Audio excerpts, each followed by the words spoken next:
हर्षित जय श्रीपादा जय विजयी भव दिग्विजयी भव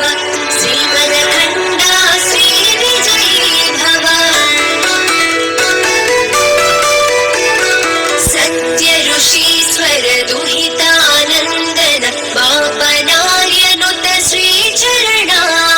जय विजयी भव दिग्विजयी भव श्रीमदखण्डा श्रीविजयी भव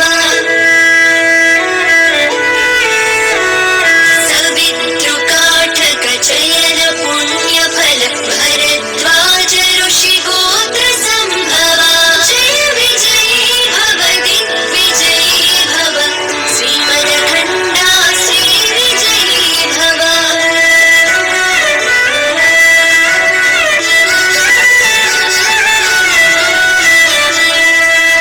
चौपाती देवो लक्ष्मीघन संख्याबोधित श्रीचरणा जय विजयी भव दिग्विजयी भव श्रीमदखण्डा श्रीविजयी भव पुण्यरूपिणी राजमाम्बसुत गर्भपुण्यफल सञ्जाता जय विजयी भव दिग्विजयी भव श्रीमदखण्डा श्रीविजयी भव सुमतीनन्दन नरहरिनन्दन दत्तदेव प्रभु श्रीपादा जय विजयी भव दिग्विजयी भव श्रीमदखण्डा श्रीविजयी भव पीठिका पुरा नित्यविहारा मधुमति दत्ता मङ्गलरूपा जय विजयी भव दिग्विजयी भव श्रीमदखण्डा श्रीविजयी भव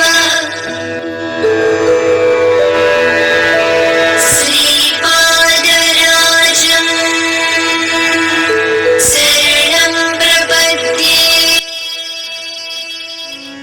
घोर कष्टोद्धारम स्तोत्र। श्रीपाद श्रीवल्लभत्वं सदैव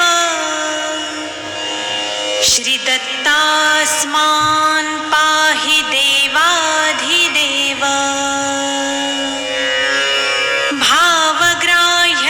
भावग्राह्यक्लेशहारिन् सुकीर्ते घोरात् कष्टात् उद्धरास्मान् नमस्ते घोरात् कष्टात् उद्धरास्मान् नमस्ते त्वं नो माता त्वं पिता तोऽधिपस्त्वं त्राता योगक्षेमकृत् सद्गुरुस्त्वं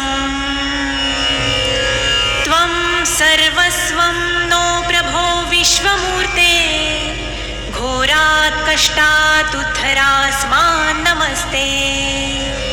घोरात् कष्टात् उद्धरास्मान् नमस्ते पापं तापं व्याधिमाधिं च दैन्यं भीतिं क्लेशं त्वं हराशु त्वदैन्यम् त्रातारं नो वीक्ष ईशास्तजुर्ते घोरात् कष्टात् उद्धरास्मान् नमस्ते घोरात् कष्टात् उद्धरास्मान् नमस्ते नान्यस्त्राता नापि दाता न भर्त्या त्वतो देवत्वं शरण्योकहर्ता पूर्वात्रेयानुग्रहं पूर्णराते घोरात् कष्टात् उद्धरास्मान् नमस्ते घोरात् कष्टात् उद्धरास्मान् नमस्ते धर्मे प्रीतिं सन्मतिं देवभक्तिं सत्सङ्गाप्तिं देहि भुक्तिं च मुक्तिं भावासक्तिं चाखिलानन्दमूर्ते घोरात् कष्टात् उद्धरास्मान् नमस्ते घोरात् कष्टात् उद्धरास्मान् नमस्ते। श्लोकपञ्चकमेतद्यो लोकमङ्गलवर्धनम् प्रपठेन्यतो भक्त्या स श्रीदत्तप्रियो भवेत्। इति श्रीमद्वासुदेवानन्दसरस्वती विरचितं घोरकष्टोद्धारणस्तोत्रं सम्पूर्णम्।